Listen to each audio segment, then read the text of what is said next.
All right, you want something more challenging? How about this? An application of a sum formula. Write cosine of arctangent 1 plus arc cosine x as an algebraic expression. Ooh, my goodness. Let's give up and go home. No. We can figure this out. Cosine, this means cosine of inverse tangent of 1 plus inverse cosine of x. All right.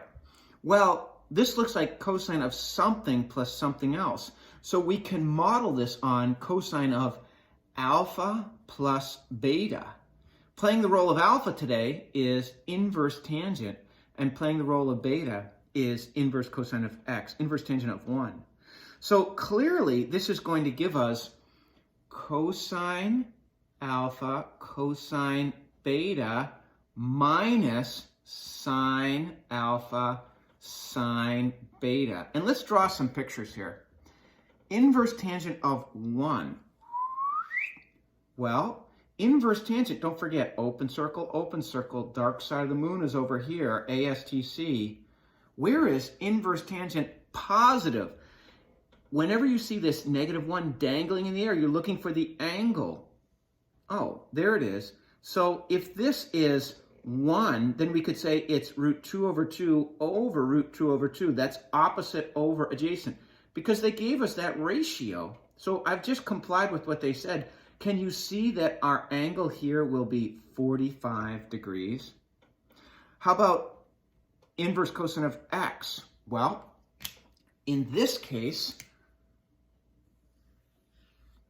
they've given us no more information, right?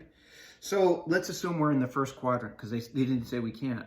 All right, so we're looking for the angle. Let's call the angle beta, right? So we found that angle alpha was 45 degrees. Angle beta, they tell us we're looking for the angle. We see this little -1 dangling in the air.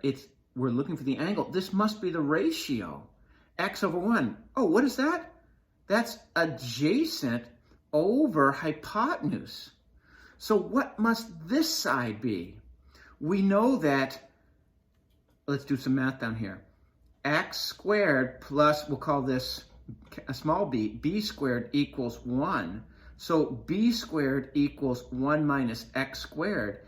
And b is equal to the square root of 1 minus x squared. Now, how come I didn't do the plus or minus 1 minus x squared? Because I'm looking at my picture and I can see if I'm in the first quadrant, I'm plus 1 minus x squared. So now we're ready for some substitution here. I'm going to switch over to this board here. My formula is cosine of, well, look, we found that alpha, we're looking for the angle. We found that alpha was 45 degrees. So I can say 45 cosine of beta, which I'm not sure what that is, minus sine of, well, we said alpha was 45 degrees, and then sine of beta. So I'm going to look at my pictures. Again, I'm saying to myself, cosine of an angle is a ratio, cosine of an angle is a ratio, minus sine of an angle is a ratio, sine of an angle is a ratio. So now I look back, cosine of 45. Well, if I look all the way back here, I see that cosine of 45 is root 2 over 2, so that allows me to make my substitution here. Cosine of beta, well, there is the angle beta, and cosine is x over 1. Oh, didn't they tell me that? Essentially, x over 1. Sine of 45, hopefully you wouldn't have to keep looking back there, but of course sine 45 is opposite over hypotenuse, which is, again, root 2 over 2. And sine of beta, well, sine of beta is, if we look through this angle beta here, it's opposite over hypotenuse. Hopefully you can see that that's the square root of 1 minus x squared. So now that we've got this expression, let's work with it.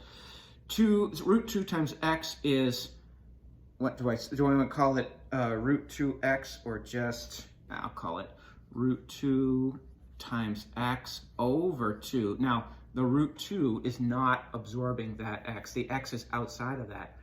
minus root 2 times 1 minus x squared over 2. Now, do we want to leave it like that? We certainly could. Maybe we'll clean it up a little more.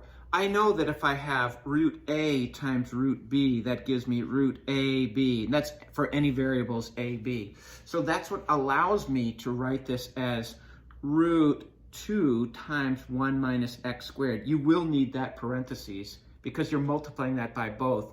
And this is root 2 times x, and we're going to put this all over 2. So there it is, a little bit more simplified, if you will. So, but these answers are both correct.